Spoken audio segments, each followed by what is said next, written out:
Hi friends, అందరూ ఎలా ఉన్నారు? నేను మొన్న మా హస్బెండ్‌తో కలిసి బయటికెళ్ళానని చెప్పాను కదండీ! ఆ రోజు ఆయన ఆఫీస్‌లో వర్క్ చేసుకొని వచ్చే లోపల సరదాగా వాక్ చేద్దామని నేను అలా రోడ్ సైడ్ వెళ్తూ ఈ వీడియో షూట్ చేశానండి.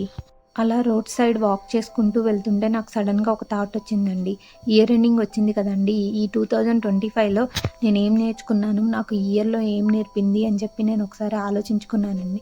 అప్పుడే నాకు అర్థమైంది. ఈ ఇయర్ నాకు చాలా స్ట్రాంగ్‌గా ఉండడం నేర్పింది. ఈ ఇయర్‌లో నేను చాలా ఫేస్ చేశాను. నా ప్రాబ్లమ్స్‌ని ఎలా సాల్వ్ చేసుకోవాలి? నా ప్రాబ్లమ్స్‌ని ఎలా ఫేస్ చేయాలో నేను చాలా నేర్చుకున్నానండి. ఈ ఇయర్ నాకొక లెసన్ నేర్పింది. ఏ ప్రాబ్లమ్ వచ్చినా దాన్ని ఒంటరిగా ఎలా ఫేస్ చేయాలి? ఆ ప్రాబ్లమ్‌కి సొల్యూషన్ ఎలా వెతుక్కోవాలో బాగా నేర్పిందండి. కానీ ఒకటి మాత్రం నిజమండి. ఈ సంవత్సరం నన్ను చాలా స్ట్రాంగ్‌గా మార్చింది. కొన్నిసార్లు నేను ఏడ్చాను. కొన్నిసార్లు నేను నవ్వాను. నాకిష్టమైన వారికి దూరంగా ఉన్నాను.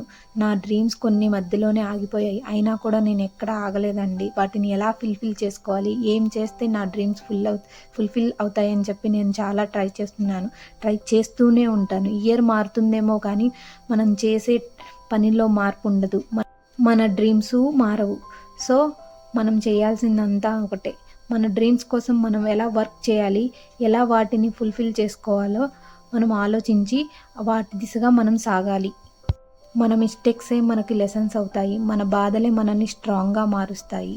సో, ఏ ప్రాబ్లమ్ వచ్చినా, ఏ బాధ వచ్చినా స్ట్రాంగ్‌గా వాటిని ఫేస్ చేయడానికి రెడీగా ఉండాలని ఈ ఇయర్‌లో నేను నేర్చుకున్నాను. అలాగే మీరు మీ ఈ ఇయర్‌లో ఏం నేర్చుకున్నారో కామెంట్ చేయండి. అలాగే వీడియో నచ్చితే లైక్ చేయండి, షేర్ చేయండి, సబ్స్క్రైబ్ చేయండి.